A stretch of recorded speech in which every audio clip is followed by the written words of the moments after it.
नमस्कार दोस्तों, स्वागत है आपका अपने चैनल उमंग जिंदगी में। प्रस्तुत है मुंशी प्रेमचंद जी की लिखी हुई बहुत ही प्यारी सी कहानी दिल को छू लेने वाली बालक। दोस्तों, यह एक ऐसे व्यक्ति की कहानी है जो बहुत ही पुराने रीति रिवाज का है, मगर उसके प्रेम ने एक विधवा स्त्री को नया जीवन दान दिया। यहाँ तक कि उस विधवा स्त्री को जो समाज में बेहया के नाम से जानी जाती थी, उसके पेट में पल रहे बच्चे को वह अपने बच्चे की तरह अपना लिया। उम्मीद करती हूँ दोस्तों, जब आप ये कहानी पूरी सुनेंगे तो आपको ये बेहद पसंद आएगी। अगर मेरा प्रयास आपको अच्छा लग रहा है तो एक लाइक ज़रूर करिएगा, चैनल को सब्सक्राइब कर दीजिएगा और आपके कमेंट मुझे बहुत हिम्मत देते हैं कहानी पढ़ने के लिए। तो कमेंट करके ज़रूर बताइएगा कि आपको कहानी कैसी लगी। चलिए जल्दी से कहानी की शुरुआत करते हैं। गंगू को लोग ब्राह्मण कहते हैं और वह अपने को ब्राह्मण समझता भी है। मेरे सईस और खिदमतगार मुझे दूर से सलाम करते हैं। गंगू मुझे कभी सलाम नहीं करता। वह शायद मुझसे पलागन की आशा रखता है। मेरा जूठा गिलास कभी हाथ से नहीं छूता और ना मेरी कभी इतनी हिम्मत हुई कि उसे पंखा झलने को कहूँ। जब मैं पसीने से तर होता हूँ और वहाँ कोई दूसरा आदमी नहीं होता तो गंगू अपने आप पंखा उठा लेता है, लेकिन उसकी मुद्रा से यह भाव स्पष्ट प्रकट होता है कि मुझ पर कोई एहसान कर रहा है और मैं भी न जाने क्यों फौरन ही उसके हाथ से पंखा छीन लेता हूँ। उग्र स्वभाव का मनुष्य है, किसी की बात नहीं सहता। ऐसे बहुत कम आदमी होंगे जिनसे उसकी मित्रता हो, पर सईस और खिदमतगार के साथ बैठना शायद वह अपमानजनक समझता है। मैंने उसे किसी से मिलते जुलते नहीं देखा। आश्चर्य यह है कि उसे भंग बूटी से प्रेम नहीं, जो इस श्रेणी के मनुष्य में एक असाधारण गुण है। मैंने उसे कभी पूजा पाठ करते या नदी में स्नान करते नहीं देखा। बिल्कुल निरक्षर है, लेकिन फिर भी वह ब्राह्मण है और चाहता है कि दुनिया उसकी प्रतिष्ठा तथा सेवा करे।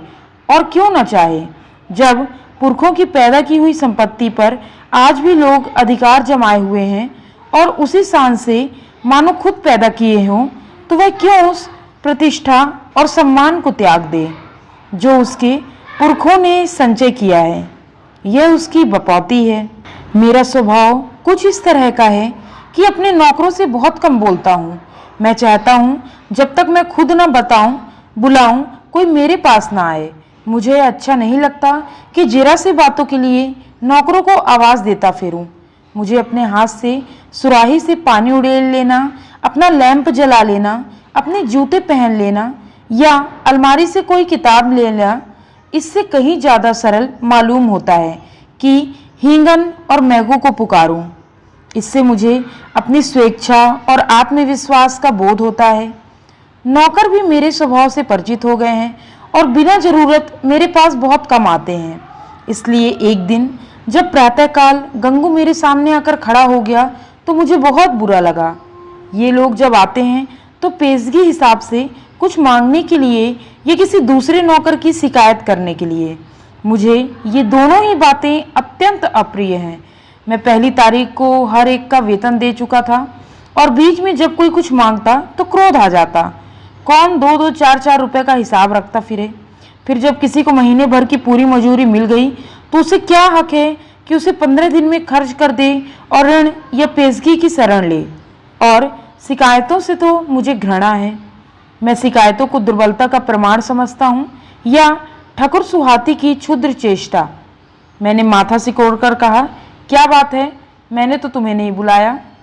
गंगू के तीखे अभिमानी मुख पर आज कुछ ऐसी नम्रता, कुछ ऐसी याचना, कुछ ऐसा संकोच था कि मैं चकित हो गया।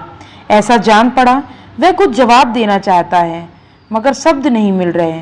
मैंने जरा नम्र होकर कहा, आखिर क्या बात है, कहते क्यों नहीं? तुम जानते हो यह मेरी टहलने का समय है, मुझे देर हो रहा है। गंगू ने निराशा भरे स्वभाव से कहा, तो आप हवा खाने जाएं, मैं फिर आ जाऊंगा। यह अव्यवस्था और भी चिंताजनक थी। इस जल्दी में तो वह एक क्षण में अपना वृत्तांत कह सुनाएगा। वह जानता है कि मुझे ज़्यादा अवकाश नहीं है। दूसरे अवसर पर तो दुष्ट घंटों रोएगा। मेरे कुछ लिखने पढ़ने को तो वह शायद कुछ काम समझता हो, लेकिन विचार को, जो मेरे लिए सबसे कठिन साधना है, वह मेरे विश्राम का समय समझता है। वह उसी वक्त आकर मेरे सिर पर सवार हो जाएगा। मैंने निर्दयता के साथ कहा, क्या कुछ पेशगी मांगने आए हो? मैं पेशगी नहीं देता। जी नहीं सरकार, मैंने तो कभी पेशगी नहीं मांगा। तो क्या किसी की शिकायत करना चाहते हो? मुझे शिकायत से सख्त घृणा है। जी नहीं सरकार, मैंने तो कभी किसी की शिकायत नहीं की। गंगू ने अपना दिल मजबूत किया। उसकी आकृति से स्पष्ट झलक रहा था मानो वह कोई छलांग मारने की अपनी सारी शक्तियों को एकत्र कर रहा हो, और लड़खड़ाती हुई आवाज में बोला, मुझे आप छुट्टी दे दें, मैं आपकी नौकरी अब ना कर सकूंगा। यह इस तरह का पहला प्रस्ताव था जो मेरे कानों में पड़ा। मेरे आत्माभिमान को चोट लगी। मैं जब अपने को मनुष्यता का पुतला समझता हूँ, अपने नौकरों को कभी कटु वचन नहीं कहता, अपने स्वामित्व को यथासाध्य म्यान में रखने की चेष्टा करता हूँ, तब मैं इस प्रस्ताव पर क्यों न विस्मत हूँ। कठोर स्वर में बोला, क्यों, क्या शिकायत है? आपने तो हजूर जैसा अच्छा स्वभाव पाया है वैसा क्या कोई पाएगा, लेकिन बात ऐसी आ पड़ी है कि अब मैं आपके यहाँ नहीं रह सकता। ऐसा ना हो कि पीछे से कोई बात हो जाए तो आपकी बदनामी हो। मैं नहीं चाहता कि मेरी वजह से आपकी आबरू में बट्टा लगे। मेरे दिल में उलझन पैदा हुई। जिज्ञासा की अग्नि प्रचंड हो गई। आत्मसमर्पण के भाव में बरामदे में पड़ी कुर्सी पर बैठकर बोला, तुम तो पहेलियां बुझवा रहे हो, साफ साफ क्यों नहीं कहते क्या मामला है? गंगू ने बड़ी नम्रता से कहा, बात यह है कि वह स्त्री जो अभी विधवा आश्रम से निकाल दी गई है, वह गोमती देवी। वह चुप हो गया। मैंने अधीर होकर कहा, हाँ, निकाल दी गई है तो फिर तुम्हारी नौकरी से उसका क्या संबंध? गंगू ने जैसे अपने सिर का भारी बोझ जमीन पर पटक दिया। मैं उससे ब्याह करना चाहता हूँ बाबूजी। मैं विस्मय से उसका मुंह ताकने लगा। यह पुराने विचारों का पोंगा ब्राह्मण, जिसे नई सभ्यता की हवा तक न लगी, उस कुल्टा से विवाह करने जा रहा है जिसे कोई भला आदमी अपने घर में कदम भी न रखने दे। गोमती ने मोहल्ले के शांत वातावरण में थोड़ी सी हलचल पैदा कर दी। कई साल पहले वह विधवा आश्रम में आई थी। 3 बार आश्रम के कर्मचारियों ने उसका विवाह करा दिया था, पर हर बार वह महीने 15 दिन के बाद भाग आई थी। यहाँ तक कि आश्रम के मंत्री ने अब की बार उसे आश्रम से निकाल दिया था। तब से वह इस मोहल्ले में एक कोठरी लेकर रहती और सारे मोहल्ले के सौदों के लिए मनोरंजन का केंद्र बनी हुई थी। मुझे गंगू की सरलता पर क्रोध भी आया और दया भी। इस गधे को सारी दुनिया में कोई और स्त्री न मिलती थी जो इससे ब्याह करने गया। जब वह 3 बार पतियों के पास से भाग आई तो इसके पास कितने दिन रहेगी? कोई गांठ का पूरा आदमी होता तो एक बात भी थी, शायद 7-6 महीने टिक जाती। यह तो निपट आंखों का अंधा है। 1 सप्ताह भी तो निभाना होगा। मैंने चेतावनी के साथ पूछा, तुम्हें इस स्त्री की जीवन कथा मालूम है? गंगा ने आंखों देखी बात की तरह कहा, सब झूठ है सरकार। लोगों ने हक नाहक उसको बदनाम कर दिया। क्या कहते हो? वह 3 बार अपने पतियों के पास से नहीं भाग आई? उन लोगों ने उसे निकाल दिया तो क्या करती?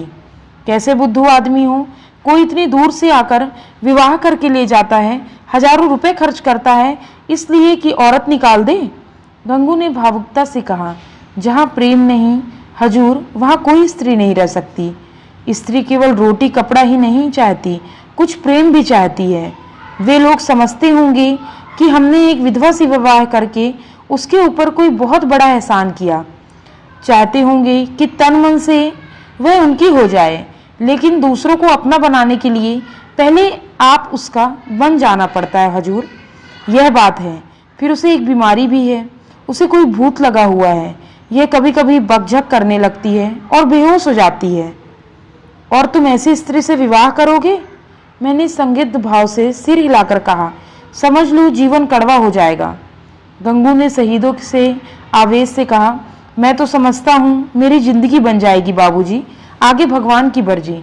मैंने जोर देकर पूछा, तो तुमने तय कर लिया? हाँ हजूर। तो मैं तुम्हारा इस्तीफा मंजूर करता हूँ। मैं निरर्थक रूढ़ियों और व्यर्थ के बंधनों का दास नहीं, लेकिन जो आदमी एक दुष्टा से विवाह करे उसने अपने यहाँ रखना वास्तव में जटिल समस्या थी।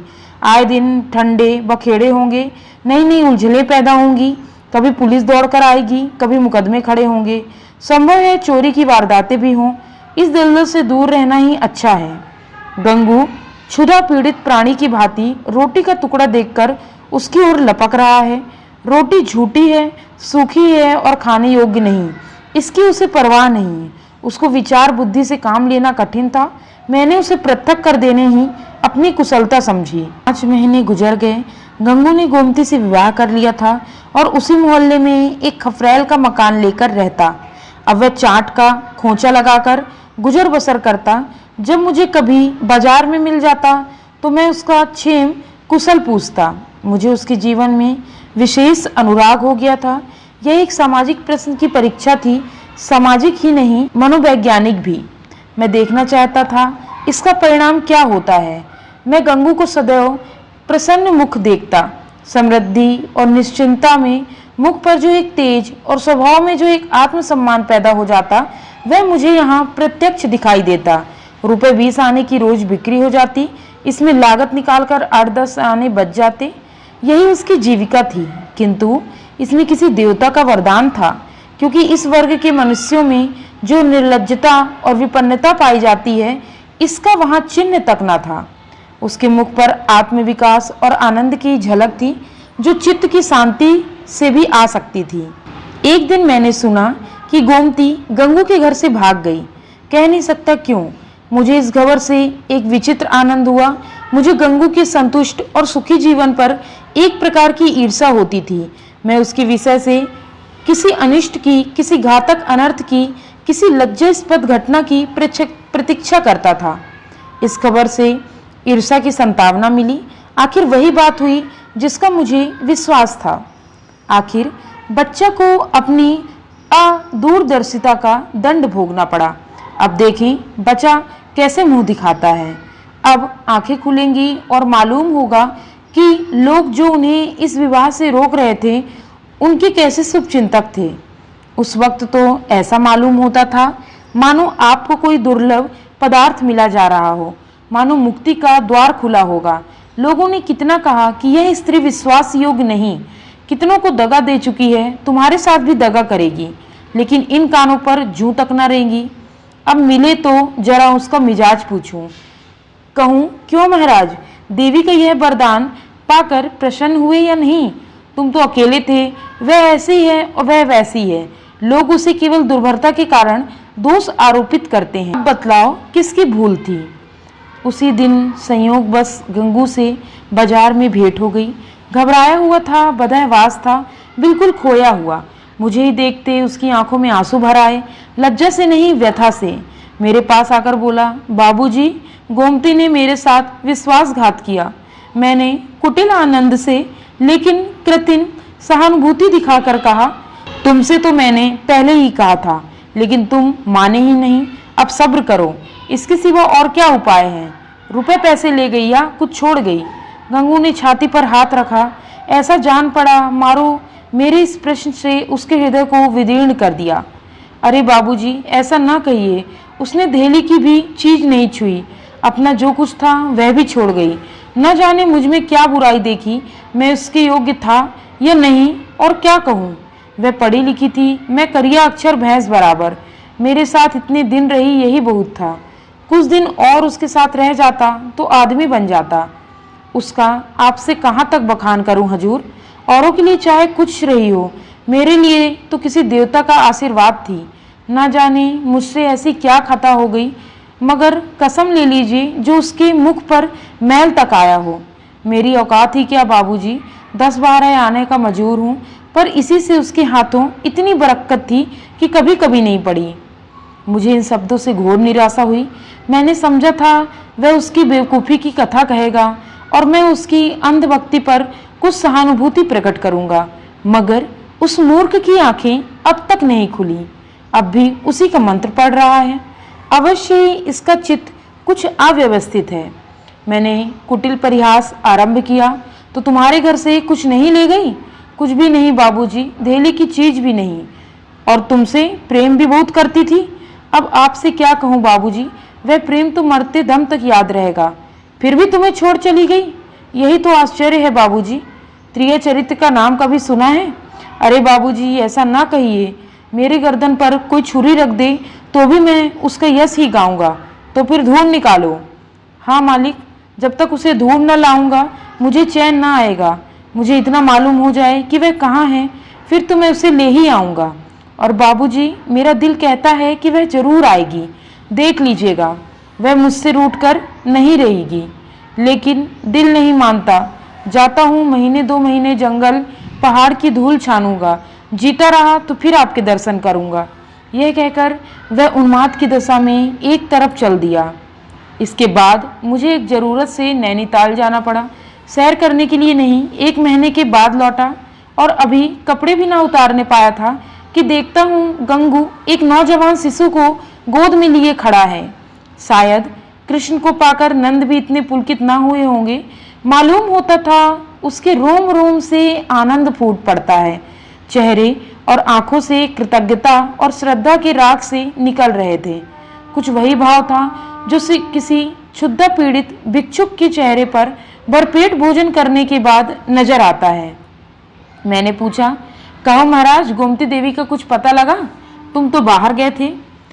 गंगू ने आपे में न समाते हुए जवाब दिया, हाँ बाबूजी, आपके आशीर्वाद से ढूंढ लाया। लखनऊ के जनाने अस्पताल में मिली। यहाँ एक सहेली से कह गई थी कि अगर वह बहुत घबराए तो बतला देना।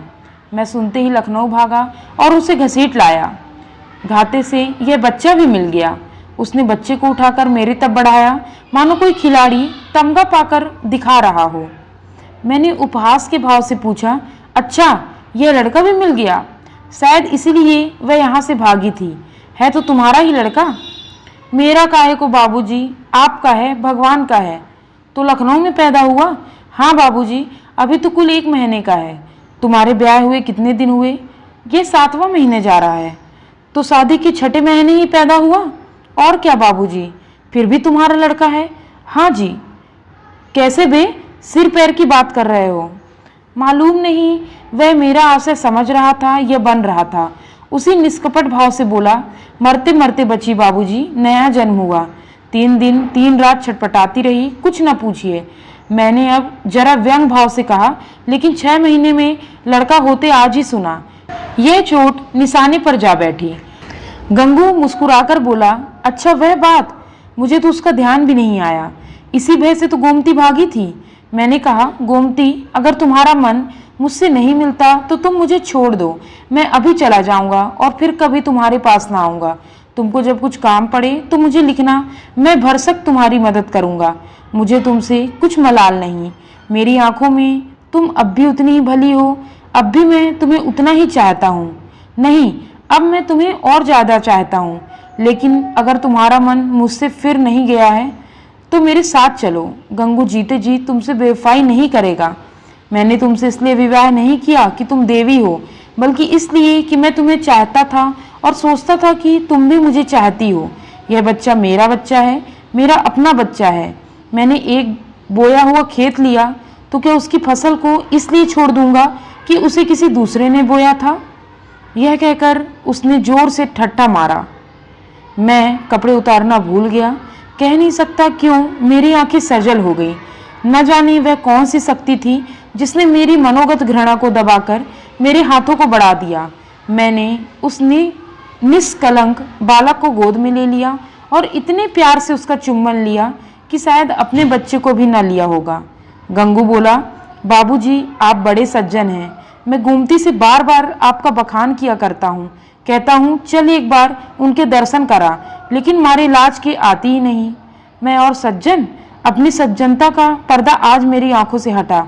मैंने भक्ति से डूबे हुए स्वर में कहा, नहीं जी, मेरे जैसे कलुषित मनुष्य के पास वह क्या आएगी। चलो मैं उनके दर्शन करने चलता हूँ। तुम मुझे सज्जन समझते हो। मैं ऊपर से सज्जन हूँ पर दिल से कमीना। असली सज्जनता तुम में है और यह बालक वह फूल है जिसने तुम्हारी सज्जनता की महक निकल रही है। मैं बच्चे को छाती से लगाए हुए गंगू के साथ चला। उम्मीद करती हूँ दोस्तों यह प्यारी सी कहानी आपको बेहद पसंद आई होगी। मिलती हूँ अगली कहानी में। तब तक के लिए जय हिंद, वंदे मातरम।